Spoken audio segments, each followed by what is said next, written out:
Kita umat Islam di Indonesia, tata cara ibadah yang dilakukan itu sudah sesuai dengan tuntunan Al-Quran dan Sunnah. Jangan dirubah tata cara ibadah seperti tadi itu.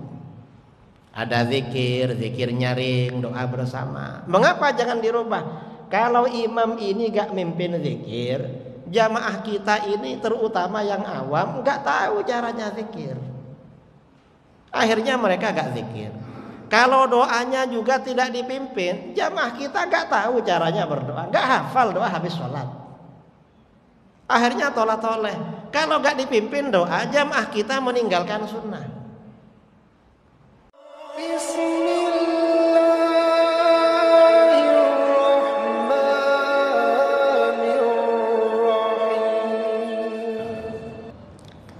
Bismillahirrahmanirrahim. Alhamdulillahi rabbil alamin. Lahul hamdu wa lahul fadlu wa lahul thana'ul hasan. Ashhadu an la ilaha illallah wahdahu la syarika lah. Wa ashhadu anna sayyidana Muhammadan abduhu wa rasuluh. Allahumma salli ala sayyidina Muhammadin tibbil qulubi wa dawaiha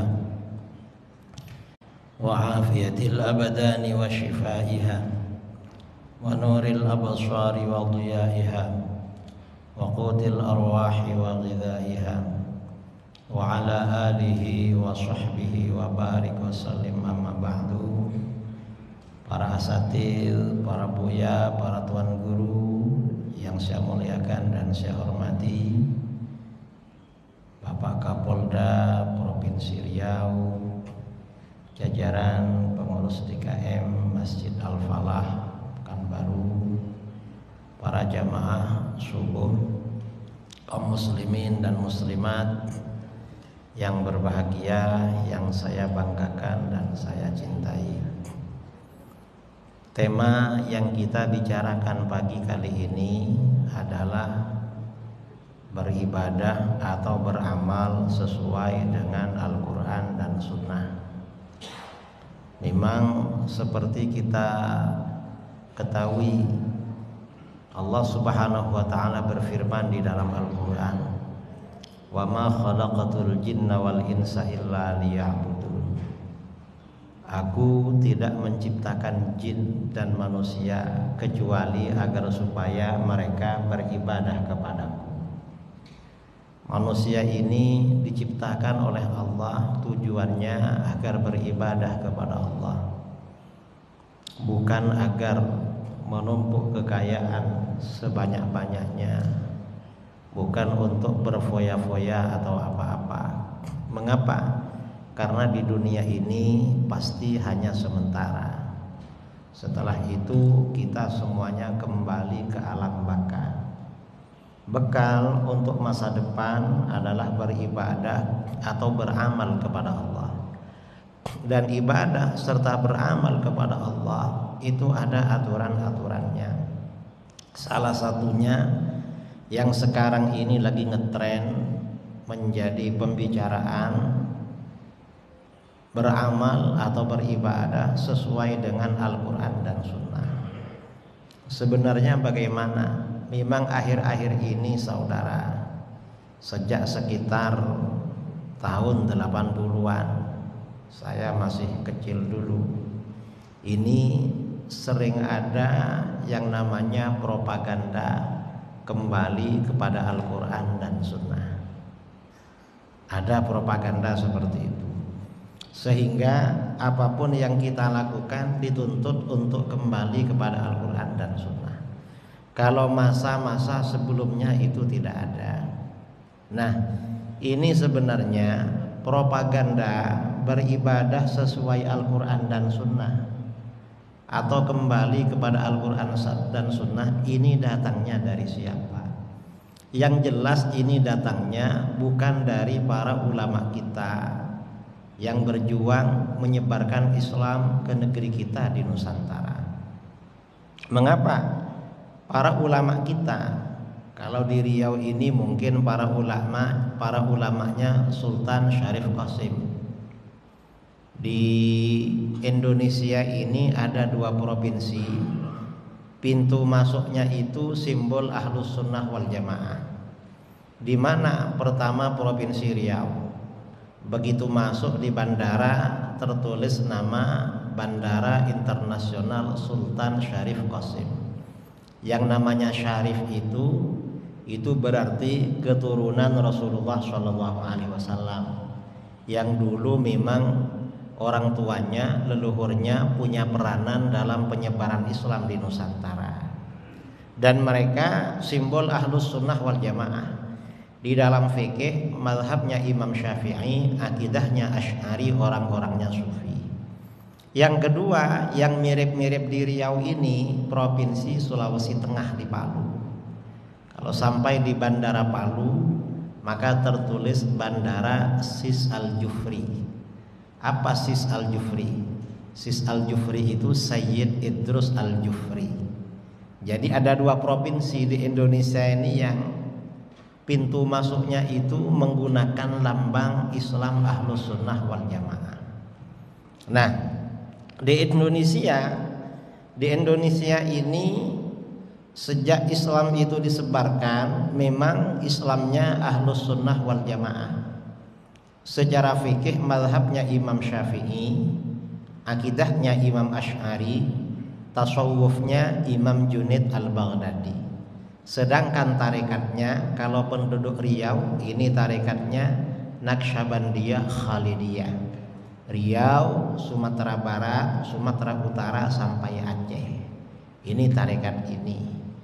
Kalau di Jambi ini sudah sebagian beda lagi tarekatnya. Terus ke timur Indonesia ini beda lagi. Ini simbol Ahlus Sunnah wal Jamaah. Dan Ahlus Sunnah wal Jamaah itu saudara, kalau berbicara hukum, kan di dalam Islam ini ada 3 pilar Ahlus Sunnah itu. Pertama fikih. Kalau di dalam fikih Ahlus Sunnah itu mengikuti salah satu mazhab yang 4. Hanafi, Maliki, Syafi'i, Hambali. Kita di Indonesia ini yang Syafi'i. Kalau tidak ikut salah satu mazhab yang 4 ini berarti aliran sesat pada masa sekarang. Atau anti mazhab berarti aliran sesat juga. Yang kedua akidah. Di dalam akidah mengikuti salah satu dari 2 mazhab. Mazhab Abul Hasan Al-Asy'ari dan mazhab Abu Mansur Al-Maturidi. Kalau keluar dari kedua mazhab ini sekarang ini di dunia, itu berarti aliran sesat. Yang ketiga, pilar yang ketiga adalah ajaran tasawuf. Tasawufnya mengikuti mazhab Imam Junaid Al-Baghdadi. Kalau keluar dari mazhab Junaid Al-Baghdadi berarti tasawuf yang sesat, yang tidak muktabar, yang tidak diakui, direkomendasikan di dalam Ahlus Sunnah wal Jamaah, atau anti tasawuf. Anti tasawuf, menolak tasawuf, berarti aliran sesat. Nah, kalau kita berbicara masalah beramal, amaliyah, maka berarti ini kajiannya ilmu fikih. Seperti kita katakan tadi, di dalam fikih kita ini mazhabnya Imam Syafi'i. Kalau Imam Syafi'i bagaimana? Imam Syafi'i ini kalau sholat subuh pakai kunut, Fatihahnya lengkap mulai dari basmalah. Ini fikih Imam Syafi'i. Kemudian tradisi aswaja di Indonesia, selesai sholat baca zikir keras, zikir nyaring, lalu doa bersama, habis itu bersalam-salaman. Nah, ini baru-baru ini ada kelompok kembali mengajak kembali pada Quran dan Sunnah. Sebelumnya tidak ada itu.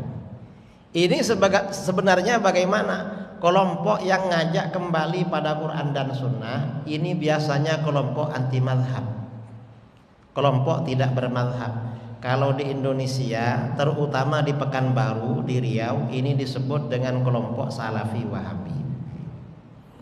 Permasalahannya bagaimana? Di dalam Ahlus Sunnah wal Jamaah, kita ini kalau fikihnya kan bermazhab, mazhab Syafi'i.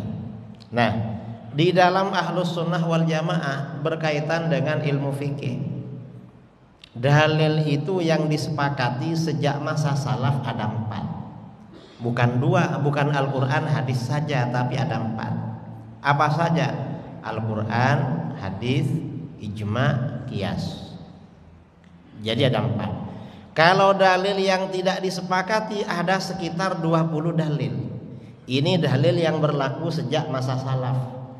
Jadi kalau saudara ya punya anak, punya keponakan, punya kawan belajar di Mesir atau belajar di UIN, lalu ikut jurusan syariah, belajar usul fikih, sumber dalil itu jumlahnya sekitar 24 atau 25, bukan cuma 2. Bukan Al-Quran hadis saja, tapi 24 atau 25. Cuma yang 4 yang disepakati, yang 20 tidak disepakati. Bayangkan kalau dalil itu jumlahnya 24, lalu yang diambil cuma 2, yang dikorupsi berapa itu? Ini korupsi sumber dalil saudara, bukan sumber keuangan. Aliran sesat ini korupsi dalil. Jadi banyak. Nah, cuma yang disepakati dari 24 atau 25 macam dalil itu ada 4. Al-Quran, hadis, ijma, qiyas. Karenanya kalau ada orang bilang kembali pada Quran dan hadis, beramal sesuai dengan Al-Quran dan hadis, orang ini perlu dipertanyakan.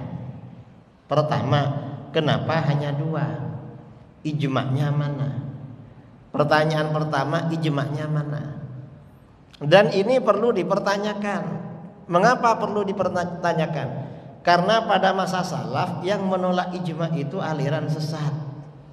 Kalau gak Syiah ya Khawarij, kalau gak Khawarij Mu'tazilah. Ini yang menolak ijma'. Ini kok gak mau menyebutkan ijma', apa anti ijma'? Dan ternyata memang Salafi Wahabi, guru mereka, guru yang menjadi inspirator lahirnya Salafi Wahabi, yaitu Syekh Ibnu Taimiyah, itu melanggar ijma' dalam 60 masalah. Itu gurunya. Kira-kira kalau gurunya melanggar 60 kali, muridnya kira-kira bagaimana? Karena dalam pepatah bangsa Melayu, apabila guru kencing berdiri, maka muridnya kencing berlari. Karena gurunya dulu menolak ijma' 60 kali, maka Salafi Wahabi dulu berbeda dengan mayoritas umat Islam itu dalam 150 masalah. Itu dulu. Kalau sekarang mungkin lebih banyak lagi, karena tiap masa mereka ini selalu membuat pendapat yang berbeda dengan mayoritas umat Islam. Ini pertanyaan pertama. Pertanyaan kedua, qiyasnya mana? Kok hanya Al-Quran dan hadis? Qiyasnya mana? Mengapa qiyas dipertanyakan? Pada masa ulama salaf, pertama kali yang menolak qiyas ini aliran sesat. Siapa? Ada kelompok dari Mu'tazilah. Mu'tazilah ini saudara termasuk aliran sesat di luar Ahlus Sunnah. Mereka pecah menjadi 20 kelompok. Ada satu kelompok dari Mu'tazilah namanya aliran An-Nadhamiyah yang didirikan oleh Ibrahim bin Sayyar An-Nadham, itu menolak qiyas. Jadi perlu diingat ini, yang menolak qiyas dulu itu aliran sesat. Saudara kenapa gak mau qiyas? Ini yang pertama. Yang kedua, qiyas ini perintah Al-Quran. Kalau menolak qiyas berarti gak ikut perintah Al-Quran. Dan diajarkan pula oleh baginda Rasulullah SAW. Di mana perintah di dalam Al-Quran? Salah satu contohnya di dalam Al-Quran ayat-ayat qiyas. Fa'tabiru ya ulil absar. Ambillah pelajaran wahai orang-orang yang punya wawasan. Dalam ayat ini kita diperintahkan mengambil pelajaran. Apa yang dimaksud mengambil pelajaran? Perkara-perkara yang tidak diterangkan hukumnya di dalam Al-Quran dan hadis, maka hukumnya dikiaskan, disamakan, dianalogikan dengan apa-apa yang sudah dijelaskan dalam Al-Quran dan hadis. Ini namanya qiyas. Ini perintah Al-Quran. Dan sebagian besar hukum agama dalilnya qiyas. Sebagian besar hukum agama. Ini contoh ya. Contoh di dalam Al-Quran. mengambil hartanya anak yatim. Yang dilarang di dalam Al-Quran itu kalau dimakan. Allah Subhanahu wa ta'ala berfirman, innal ladzina ya'kuluna amwalal yatama zulman innama ya'kuluna fi butunihim nara. Sesungguhnya orang-orang yang memakan harta anak yatim secara zalim, mereka ini sebenarnya memakan api neraka di perutnya. Ayat ini memberikan pesan hukum bahwa merusak hartanya anak yatim dengan cara memakan hukumnya haram. Makan hartanya anak yatim hukumnya haram. Ini yang disebutkan dalam Al-Quran. Sekarang ada pertanyaan, bagaimana kalau uang anak yatim itu dihabiskan bukan untuk dimakan? Untuk apa? Misalnya untuk rokokan. Dia misalnya merawat, mengasuh beberapa yatim yang punya aset, entah bantuan atau warisan orang tuanya, sama yang mengasuh uangnya diambil untuk rokok. Kira-kira haram apa enggak? Secara logika haram. Haram. Loh, kan yang diterangkan di dalam Al-Quran makan. Kalau untuk dimakan ini buat rokokan, sama saja. Di sini di dalam Al-Quran disebutkan makan karena biasanya orang mengambil uangnya orang itu untuk makan biasanya. Seandainya agak buat makan haram juga. Atau misalnya ngambil hartanya anak yatim bukan untuk rokokan, bukan untuk makan. Untuk apa? Untuk rekreasi tahun baru. Misalnya pergi ke Siak, atau misalnya pergi ke Sumbar, ke Bukit Tinggi, pakai hartanya yatim. Kira-kira haram apa enggak? Haram juga. Padahal di Al-Quran yang diterangkan kan makan, bukan untuk jalan-jalan. Atau misalnya ngambil hartanya anak yatim untuk beli paket data, main internet. Dia suka main game. Atau ngambil hartanya anak yatim beli mercon untuk dibakar malam tahun baru. Haram apa enggak? Sama saudara. Atau misalnya sekarang bukan hartanya anak yatim, ada orang jadi bendahara DKM masjid, Masjid Al-Falah atau masjid yang lain. Karena dia yang pegang uang masjid dia gunakan untuk beli rokok, beli pulsa. Kira-kira haram pada haram? Haram. Loh kok haram? Kan gak ada di dalam Al-Quran. Orang yang ngambil hartanya masjid oleh para ulama dikiaskan dengan hartanya anak yatim. Harta untuk fasilitas umum itu para ulama di dalam kitab-kitab fikih analoginya, kiasnya dengan harta yatim. Penggunaannya itu sama dengan itu. Nah, ini artinya apa? Sebagian besar hukum di dalam agama itu sumber dalilnya kias memang. Gak bisa kalau gak pakai kias.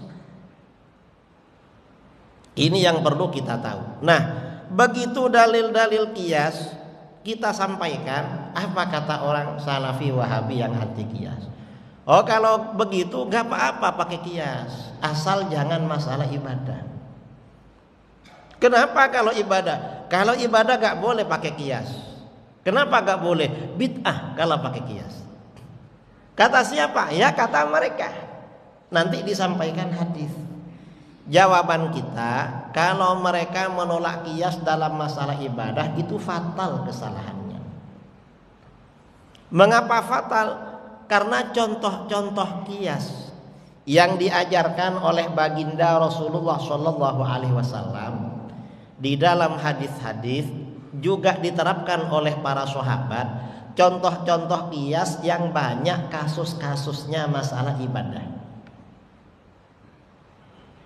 Jadi kasusnya masalah ibadah.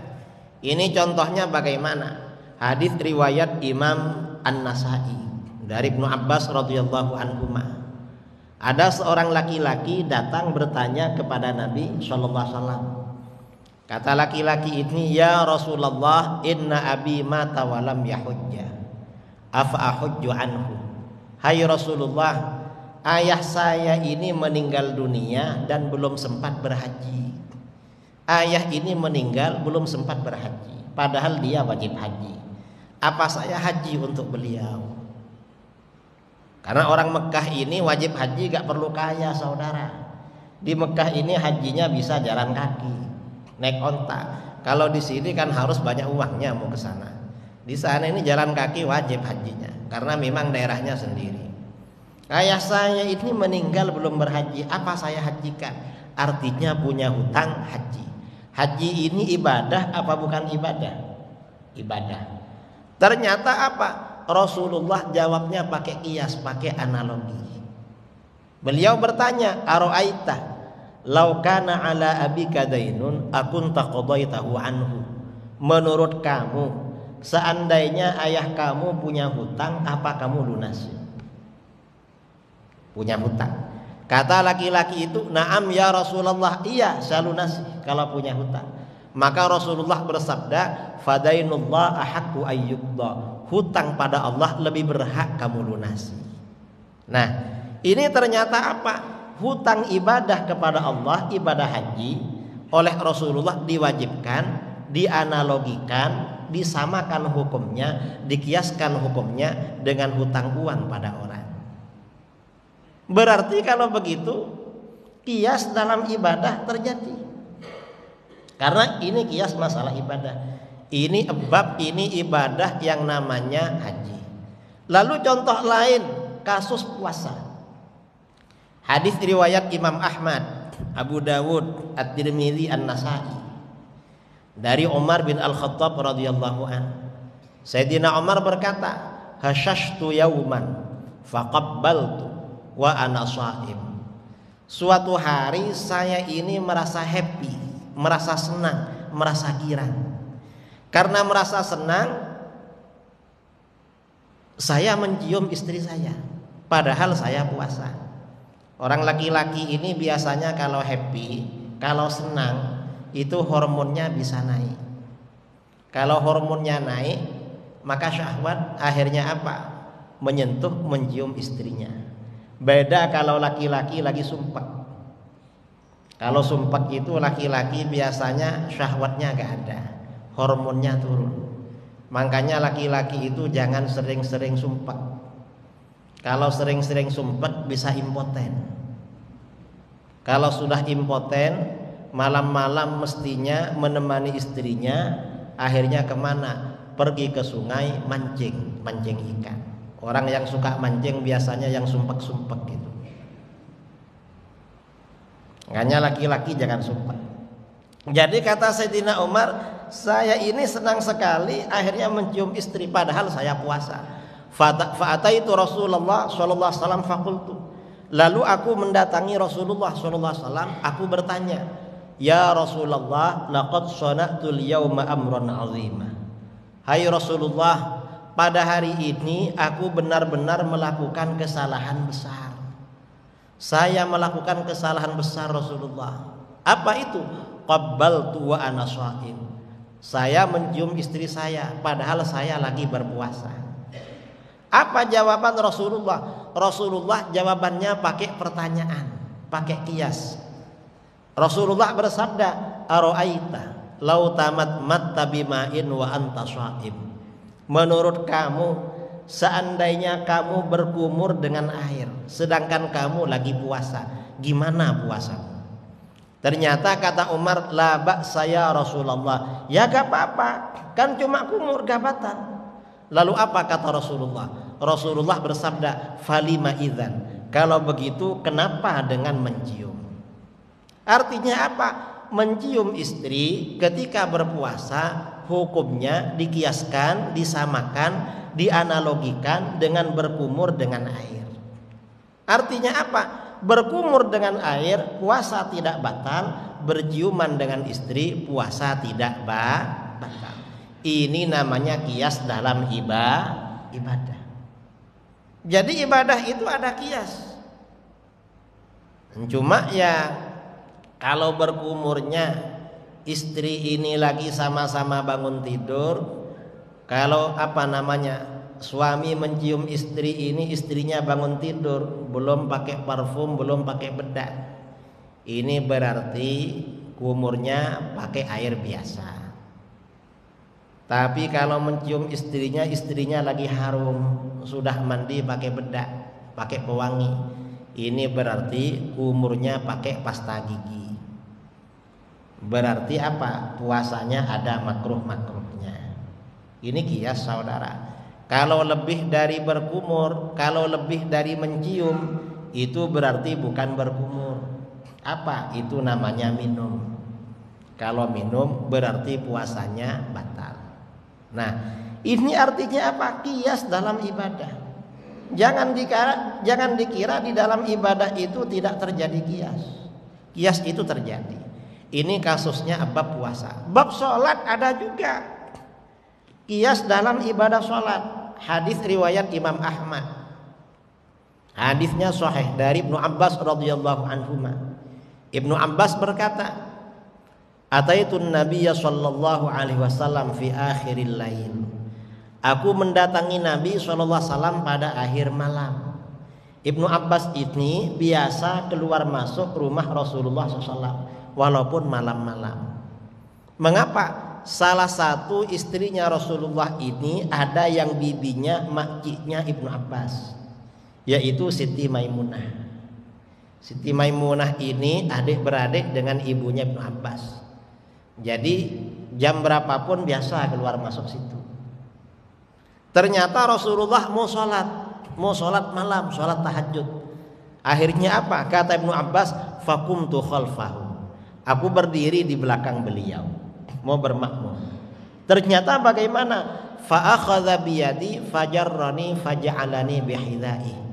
Rasulullah mengambil tanganku, aku ditariknya, dibuat lurus dengan beliau. Padahal aku berdiri di belakang. Diluruskan. Falamma aqbala Rasulullah sallallahu alaihi wasallam ala sholati khanistu. Begitu Rasulullah fokus pada sholatnya, sudah takbiratul ihram, aku mundur lagi. Ibnu Abbas ini bermakmum pada Rasulullah, oleh Rasulullah diluruskan, malah mundur. Coba ada salafi wahabi, pasti Ibnu Abbas dibid'ahkan itu. Kamu bid'ah. Mengapa? Oleh Nabi diluruskan, malah mundur. Falamman sorofah, ketika Rasulullah SAW selesai sholat, qalali, Rasulullah tanya kepadaku, "Yabna Abbas, malak?" Ibnu Abbas, ada apa kamu? Ja'altuka hidai fatahnas. Kamu tadi aku luruskan tapi malah mundur. Rasulullah itu gak langsung menyalahkan saudara, tapi ditanya, "Kamu tadi kan aku luruskan, kenapa kau mundur?" Ternyata apa? Ibnu Abbas ini jawabnya pakai kias. Apa kata Ibnu Abbas?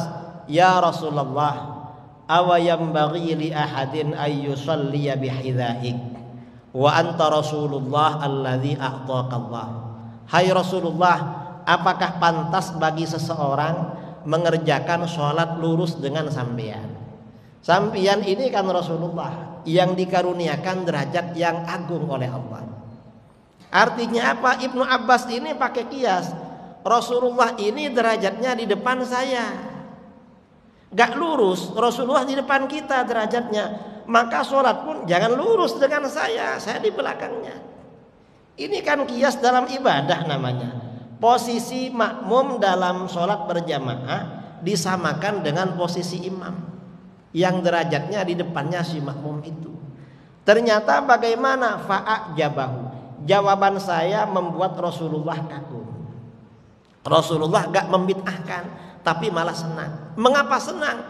Karena dasar kias yang dilakukan oleh Ibnu Abbas ini kiasnya sahih, benar, dibenarkan saudara. Setelah Rasulullah kagum, wada'allah li ayyazidani ilman wa fikhan. Rasulullah berdoa kepada Allah agar Allah menambah aku ilmu dan pemahaman dalam agama. Nah, berdasarkan hadis ini, pertama, kias dalam ibadah itu ada. Buktinya Ibnu Abbas melakukan kias. Kedua, orang yang melakukan kias sunnahnya dihargai. Ini Ibnu Abbas dihargai. Mengapa? Karena kiasnya benar. Jangan dilecehkan. Kalau salafi wahabi, ada orang melakukan ibadah karena dasarnya kias, disalahkan. Jangan pakai kias lah, yang sunnah-sunnah masih ada, kok pakai kias? Rasulullah kayak begitu. Karena kias ini termasuk dalil di dalam agama. Coba ada Wahabi pasti ditegur Ibnu Abbas, loh kok melakukan kias? Sunnahnya kan ada. Enggak begitu, karena kias ini memang sumber hukum di dalam agama. Dan ini saudara yang diambil oleh mazhab Imam Syafi'i. Menurut Imam Syafi'i, kalau imam dan makmum itu berdua, maka makmum ke belakang sedikit. Mengapa ke belakang sedikit? Ikut mazhabnya Ibnu Abbas, menjaga adab dengan imam. Orang ini kalau diangkat menjadi imam, biasanya karena derajatnya melebihi yang lain secara agama. Mungkin bacaannya bagus, mungkin ilmu fikihnya luar biasa, makanya jadi imam. Karena dia memang posisinya di depan kita, maka posisi berdirinya di depan kita juga. Ini kalau berdua. Jadi tidak lurus. Dan kalau lurus bisa-bisa batal dalam satu kasus. Kok bisa batal? Yang namanya imam ini, makmum itu kan tidak boleh lebih maju posisinya dari imam. Kalau ada imam orangnya pendek, makmumnya orangnya tinggi, lalu tumitnya ketika berdiri rata berdua, kira-kira ketika rukuk dan sujud yang kelihatan lebih maju siapa? Imam apa makmum? Kan makmumnya yang lebih maju, maka batal sholatnya makmum itu karena mendahului imam. Ini artinya apa? Qiyas dalam ibadah. Dan qiyas dalam ibadah ini terus dilakukan oleh para sahabat setelah Rasulullah SAW wafat. Kita ini kalau membaca kitab-kitab hadis, para sahabat melakukan qiyas di dalam ibadah. Itu banyak saudara. Banyak. Di dalam ibadah haji, ya termasuk ibadah sholat, ibadah-ibadah yang lain, itu banyak di dalam kitab-kitab hadis itu. Qiyas. Jangan dikira gak ada qiyas. Nah, kalau amalan yang kita lakukan yang dibid'ahkan oleh Salafi Wahabi itu kebanyakan bukan qiyas dasarnya, kebanyakan sunnah dasarnya. Ini contoh ya, perbedaan masjid kita Al-Falah dengan masjidnya Salafi. Kalau kita ini habis sholat biasanya baca zikir keras. Kalau Salafi zikirnya pelan. Begitu mengucapkan salam, imamnya menghadap jamaah, lalu bibirnya gerak-gerak. Kita gak dengar baca apa dia. Karena gak dengar, jamaahnya bingung, ini mau baca apa ini. Karena bingung, jamaahnya tolah-toleh mengawasi siapa yang turun duluan, nanti diikuti. Artinya apa? Turun berjamaah. Kita ini kan zikir nyaring, disalahkan. Padahal yang benar yang zikir nyaring itu. Mengapa zikir nyaring? Rasulullah SAW setiap selesai sholat zikirnya paling nyaring.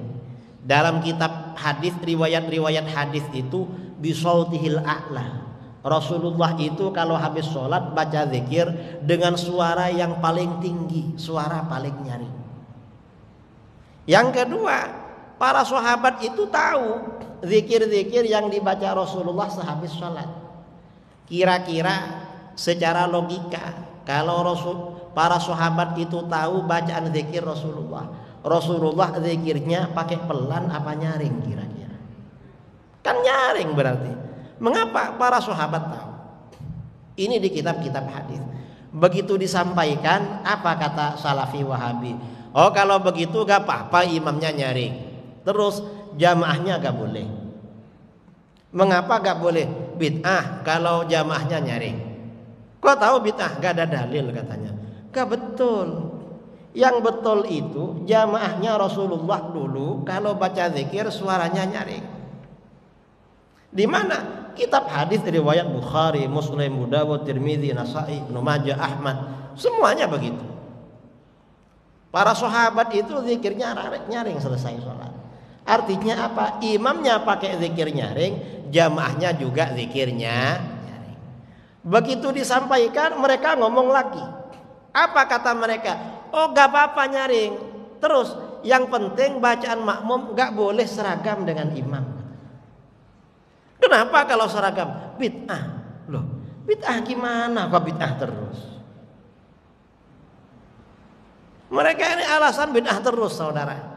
Dan karena mereka ini membid'ahkan orang yang berzikir nyaring, maka kalau orang Salafi Wahabi berjamaah di masjid kita, lalu setelah salam imamnya berzikir nyaring, mereka langsung marah dan pergi meninggalkan jamaah. Betul? Ya, pergi duluan. Nah, yang pergi duluan ini keliru. Mengapa keliru? Jamaahnya Rasulullah itu beranjak meninggalkan tempat berjamaah, menunggu Rasulullah berdiri duluan. Makanya kata para ulama, makmum ini meninggalkan tempat sholat yang sunnah itu bersama imam atau setelah imam. Ulama kita beda pendapat. Ada yang mengatakan kalau imam berdiri kita ikut berdiri. Ada yang mengatakan imam berdiri duluan baru kita mengikuti. Hampir mirip sebenarnya. Mengapa? Di dalam hadis seperti itu. Di dalam Sahih Bukhari ada babun tiwarin nas qiyamal imam al-alim. Bab makmum itu mau berdiri selesai sholat menunggu imam berdiri duluan, imamnya alim. Mengapa begitu? Dalam hadis begitu memang. Di dalam hadis riwayat Bukhari itu fa idza qama Rasulullah sallallahu alaihi wasallam qamar rijal. Kalau Rasulullah berdiri dari tempat sholat, maka jamaah laki-laki ikut berdiri, enggak pergi duluan. Lalu mereka protes lagi. Apa kata mereka? Wong imamnya lama kalau zikir. Loh, kok gak senang zikir? Katanya sunnah. Zikir paling lama paling bagus. Karena Rasulullah pernah ditanya di dalam hadis, ya Rasulullah, ayyul mujahidina afdal? Rasulullah, orang perang yang paling afdal itu yang mana? Rasulullah menjawab, aktsaruhum dzikra, yang paling banyak berzikir. Lalu Rasulullah ditanya lagi, ayyus shaimina afdal? Orang puasa yang paling afdal yang bagaimana? Rasulullah jawab lagi, aktsaruhum dzikra, yang paling banyak zikirnya. Rasulullah ditanya, ayyul musallina afdal? Orang sholat yang paling afdal yang mana? Rasulullah jawab, aktsaruhum dzikra, yang paling banyak zikir. Semakin lama berzikir kita semakin afdal. Tapi kalau ada hajat turun duluan gak apa-apa. Ya cuma jangan merasa sunnah. Sudah gak ikut zikir, turun duluan merasa sunnah. Kan bolak-balik namanya itu, diputar balik. Ini Wahabi, kacau mereka ini saudara. Ini di Jawa, di Bandung ya. Di Bandung katanya, di daerah saya juga di Jawa Timur begitu. Begitu iqamah, Salafi Wahabi langsung di depan. Begitu imamnya baca Astaghfirullahaladzim, langsung marah pergi. Saya tanya kepada murid mantan Wahabi, apa betul begitu? Betul Kiai. Kenapa pergi duluan? Kata Ustadz itu hajar. Hajar itu artinya marah. Marah pada kemungkaran. Loh, orang zikir dibilang mungkar. Ngawur mereka saudara. Lalu kita ini habis sholat kan bersalaman. Wahabi ini kalau diajak salaman marah. Betul. Mereka ini tersinggung nggak mau. Kadang-kadang orang yang mengulurkan tangannya ngajak salam ditepis, dipukul. Ini yang benar yang bagaimana? Yang salaman ini yang benar. Kok benar? Para sahabat dulu habis sholat bersalaman dengan Rasulullah. Rasulullah menerima, gak tersinggung. Dalam hadis riwayat Imam Bukhari dari Abu Juhaifah radhiyallahu anhu, Abu Juhaifah berkata, kharajan Nabi sallallahu alaihi wasallam bil hajirah ilal Batha. Nabi sallallahu alaihi wasallam keluar pada waktu terik panas matahari ke daerah Batha. Fatawadda, lalu Nabi berwudu. Tsumma shalla dzuhra rak'atain wal asra rak'atain. Lalu Rasulullah menjadi imam sholat zuhur asar 2 rakaat. Mengapa 2 rakaat? Jamak qashar. Karena Rasulullah menunaikan ibadah haji di Mekah. Batha itu di Mekah. Wa baina yadayhi anazatun. Di depan beliau ada tongkat sebagai sutroh ya, pembatas agar orang nggak lewat di situ. Selesai sholat, wa qama nasun, orang-orang berdiri menghadap Rasulullah. Faja'alu ya'khudhuna yadayhi, lalu mereka mengambil tangan Rasulullah. Para sahabat ini ambil tangan. Ambil tangan itu artinya apa, saudara? Artinya bersalah. Rasulullah mau diajak salaman. Seandainya salaman habis sholat ini bid'ah, Rasulullah pasti mengingatkan, jangan salaman, ini habis sholat, bid'ah. Rasulullah mau. Wa yamsahuna biha wujuhahum. Dan para sahabat mengusapkan tangan itu pada wajah mereka. Artinya apa? Tangan Rasulullah dicium. Mengapa dicium? Orang mulia, saudara. Orang mulia dicium karena bersalaman.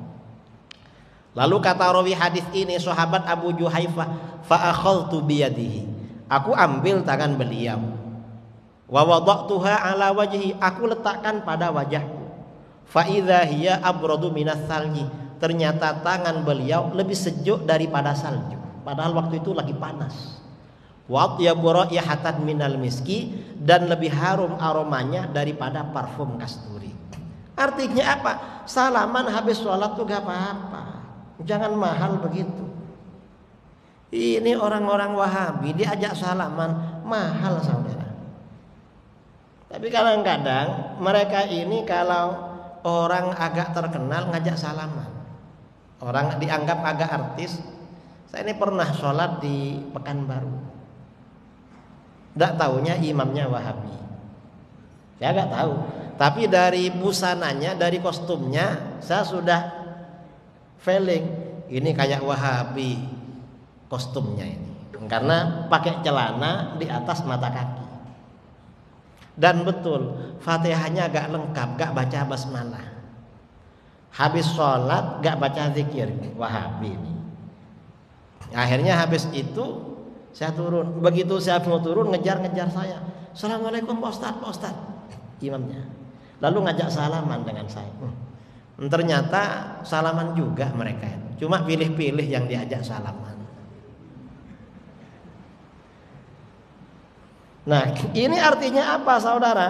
Kita ini ya, kita umat Islam di Indonesia, tata cara ibadah yang dilakukan itu sudah sesuai dengan tuntunan Al-Quran dan Sunnah. Jangan dirubah tata cara ibadah seperti tadi itu. Ada zikir, zikir nyaring, doa bersama. Mengapa jangan dirubah? Kalau imam ini gak mimpin zikir, jamaah kita ini terutama yang awam gak tahu caranya zikir. Akhirnya mereka gak zikir. Kalau doanya juga tidak dipimpin, jamaah kita gak tahu caranya berdoa, gak hafal doa habis sholat. Akhirnya tolah-toleh. Kalau gak dipimpin doa, jamaah kita meninggalkan sunnah. Ini masyarakat kita. Saya juga sering kok mendengar imam-imam, tapi bukan di sini ya, entah di daerah mana. Imam memimpin doa, baca doanya keliru-keliru secara susunan bahasa Arab. Ini imamnya keliru, gimana jamaahnya? Berarti imamnya kan tak pandai baca doa, imamnya saja tak pandai. Karenanya tata cara ibadah yang kita lakukan ini jangan diganti hanya karena ada kelompok yang membawa angin propaganda kembali pada Al-Quran dan Sunnah. Karena ulama-ulama kita dulu, para buya ya, para buya dulu di Riau pada masa Sultan Syarif Qasim. Saya ini banyak kenal ustadz-ustadz di Riau, di Kepri. Kakek-kakeknya dulu yang ulama itu alumni Mekah, lama belajar di Mekah. Para buya, para ulama dulu ini dari Timur Tengah ilmunya. Ilmu guru-guru kita itu tidak kaleng-kaleng, saudara, benar-benar alim. Beda dengan ustadz-ustadz sekarang. Ya kalah lah dengan ulama-ulama dulu, jauh memang. Kalau ulama dulu ilmunya Masya Allah. Nah, saya kira ini yang perlu saya sampaikan dalam kuliah subuh tanggal 2 Januari 2023. Ini kuliah perdana di Masjid Al-Falah. Seingat saya masuk Masjid Al-Falah terakhir 2019 kayaknya. Hah? Berapa tahun itu? 2 tahun ya. 19, 19, 20. Ini tahun keempat, lama gak kesini. 2 kali dulu di sini kuliah maghrib sama Sunanul Mustafa. sepertinya 2 kali masjid yang naik-naik dari bawah itu. Saya kira ini yang perlu saya sampaikan, mudah-mudahan bermanfaat. Sebelum off kuliah mungkin ada yang mau ditanyakan. Oh, itu jamaah ibu-ibu di belakang angkat tangan, ada mic-nya. Nanti ya bapak di depan nih.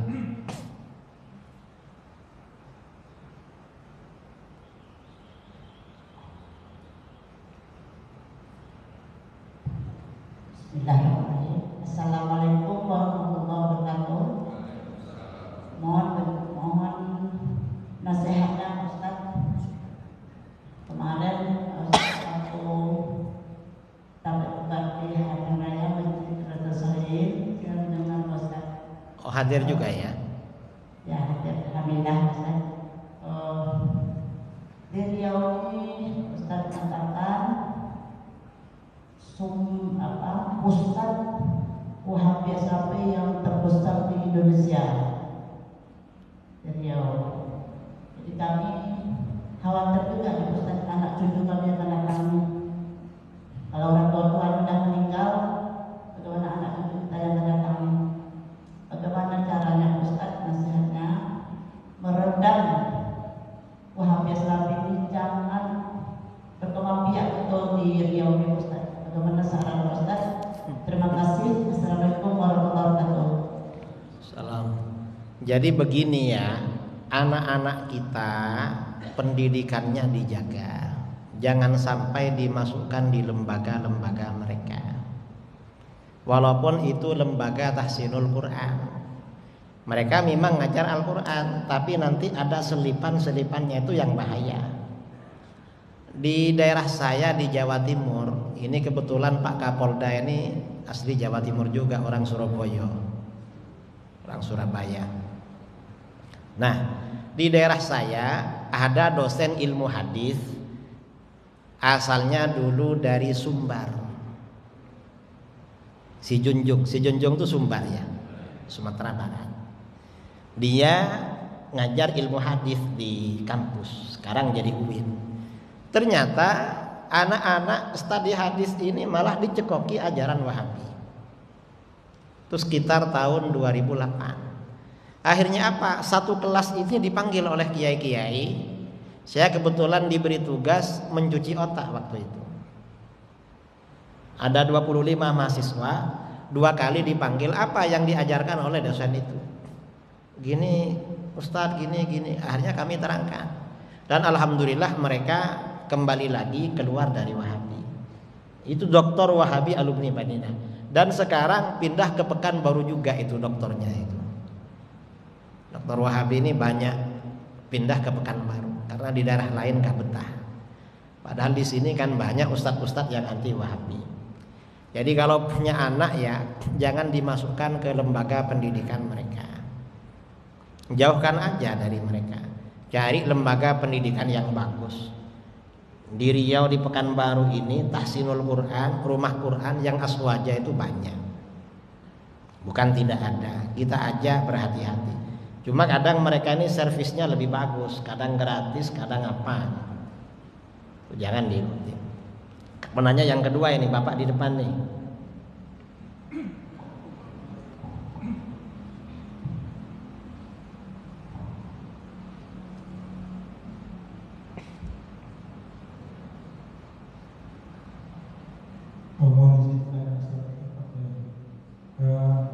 Ada beberapa yang mengatakan bahwa Salafi Wahabi ini mereka banyak mengambil pendapat dari Imam Hasan. Tapi setelah itu mereka tafsirkan sendiri. Yang kedua, banyak sekarang ulama ustaz-ustaz atau ulama Salafi Wahabi ini membuat video-video pendek di media sosial. Saya kira ini kalau berdasarkan mungkin mereka bisa disesatkan. Nah, bagaimana caranya untuk mengetahui bahwa ini Salafi adalah Salafi atau bukan? Demikian Ustaz. Terima kasih. Jadi begini, umat Islam di Indonesia dari dulu itu mazhabnya Imam Syafi'i. Kalau ada orang beramal, apalagi menyebarkan di luar mazhab Syafi'i, itu biasanya Salafi Wahabi. Kalau keluar dari mazhab, ya memang kadang dari Hambali, kadang dari Dawud Az-Zahiri, kadang mazhab sendiri. Karena Salafi Wahabi ini pecah menjadi banyak golongan. Ada yang gak ikut mazhab saudara, bikin mazhab baru. Ini sebentar lagi kan bulan Ramadan. Apa bulan Ramadan? Sejak masanya sahabat, masa Sayyidina Umar, kemudian masa mazhab-mazhab Ahlus Sunnah ini berkembang. Yang namanya sholat taraweh di bulan Ramadan itu 23. Yang 20 tarawehnya, yang 3 itu witirnya. Ini sejak era 70-an, salah satu cabang Wahabi yang didirikan oleh mazhab Al-Albani, Syekh Albani, ini taraweh 11. Ini di luar mazhab 4 ini, ya mazhab baru 11. Dan ini sekarang banyak menyebar di Malaysia, di Indonesia. Tarawehnya ikut-ikutan 11. Entah di Al-Falah ini berapa tarawehnya? 11. Itu di luar mazhab 4 itu, mazhabnya Wahabi itu. Dan gak semua Wahabi, Wahabi yang Al-Albani ini. Jadi memang banyak keluar di mana-mana begitu. Ini pertanyaan yang pertama. Yang kedua, kalau ada video-video pendek di media sosial, ya dilihatlah. Kalau keterangannya itu tidak sama dengan keterangan dari guru-guru kita dulu mazhab Syafi'i, hati-hati, jangan-jangan itu Wahabi. Dan segera laporkan pada ustadz-ustadz yang ada di sekitar. Mengapa dilaporkan? Agar ustadz-ustadz itu bikin video pendek juga, bantahan pada video itu. Saya ini ceramah begini, ini kan nanti masuk Facebook, masuk YouTube. Biasanya ada ustadz-ustadz Wahabi yang memotong-motong lalu ditanggapi. Yang satu itu orang Kampar yang sering nanggapi saya. Dia ajak ketemuan gak mau itu. Satunya lagi Wahabi dari Bogor. Satunya lagi itu aja yang sering nanggapi. Ini ngawasi saya terus itu. Tapi ya gak apa-apa lah. Tapi ya gak apa-apa. Ya biasanya yang ditanggapi yang gak penting itu biasanya. Kalau yang penting-penting karena mereka memang gak bisa nanggapi, diam mereka. Ya mudah-mudahan akhirnya dapat hidayah lah. Ini pertanyaan kedua. Ada lagi pertanyaan? Ini nih.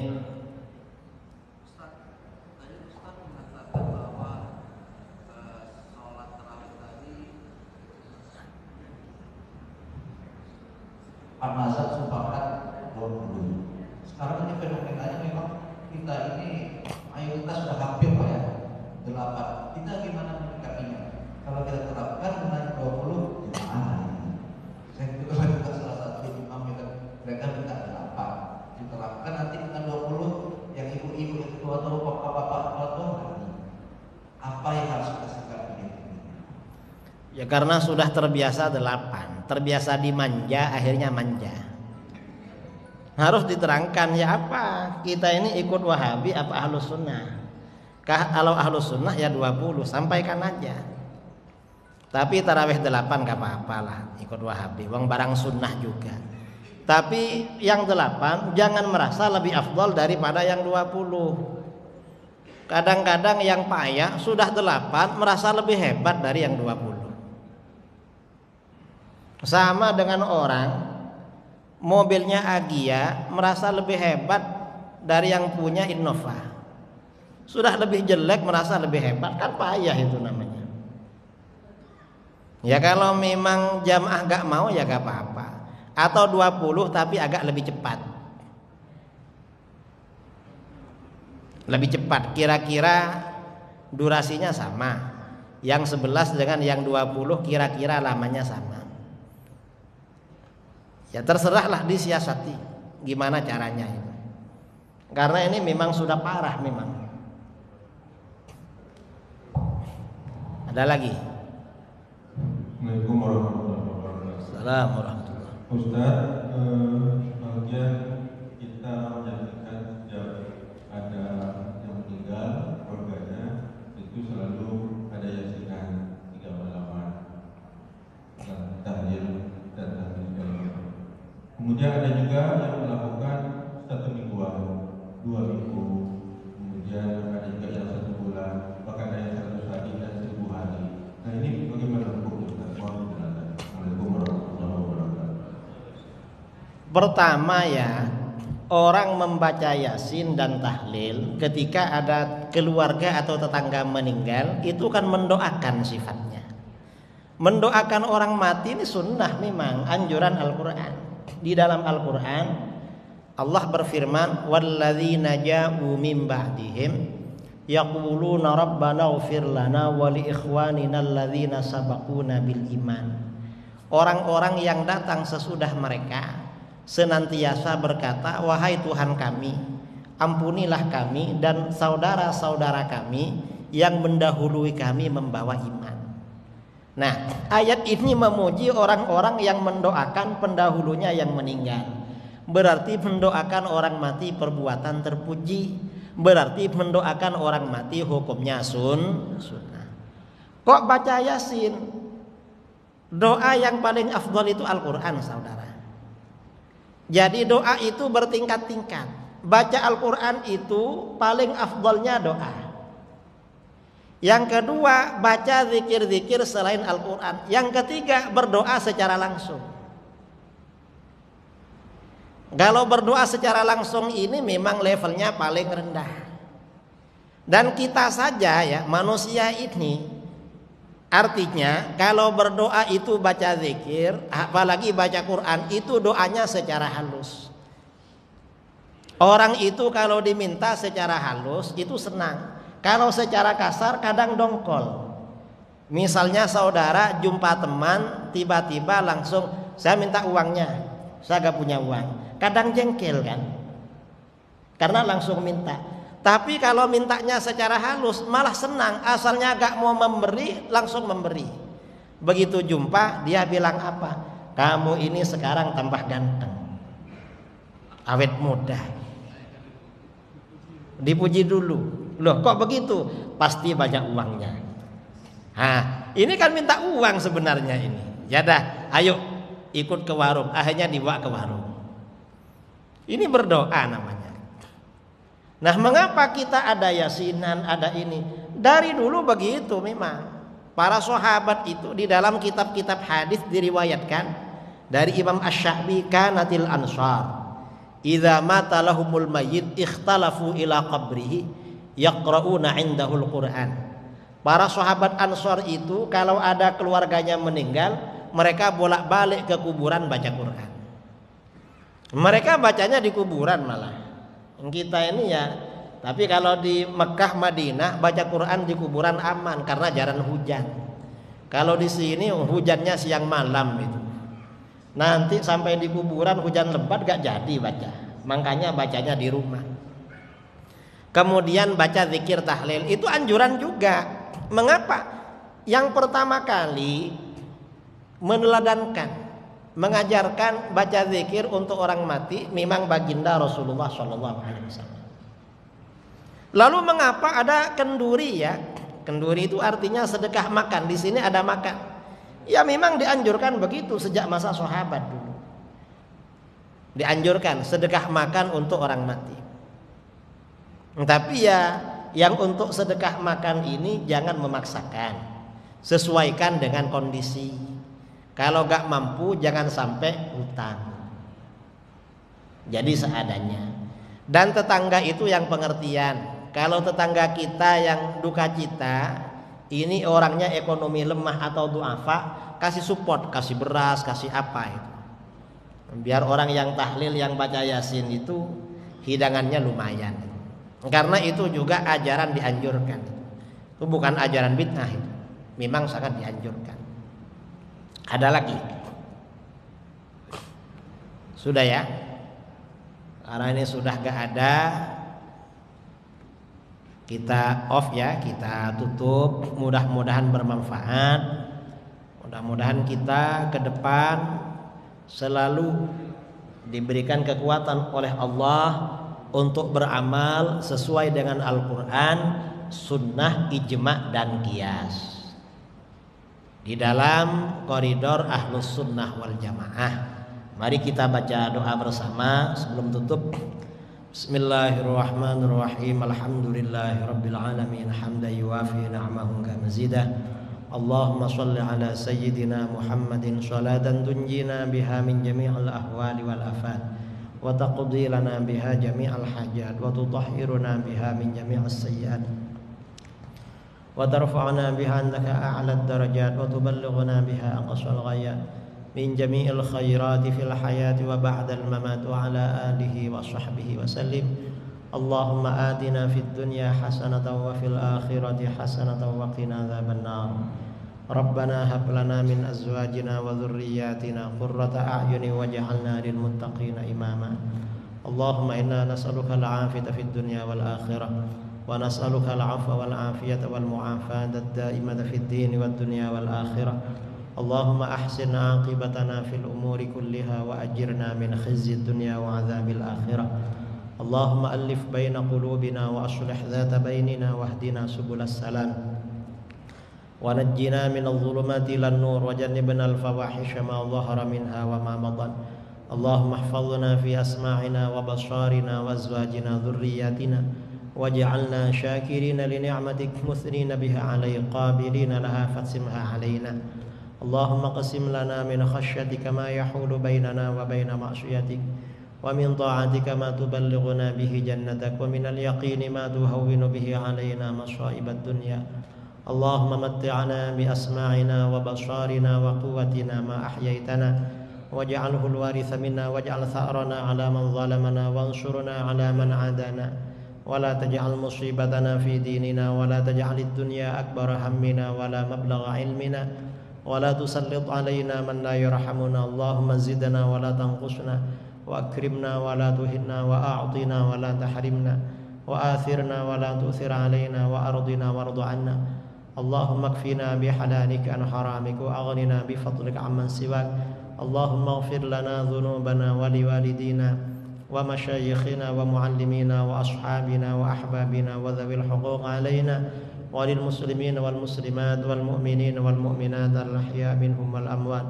Wa sallallahu ala khairi khalqihi sayyidina Muhammadin an-nabiyil ummi wa ala alihi wa sahbihi wa baraka wa sallam tasliman katsira.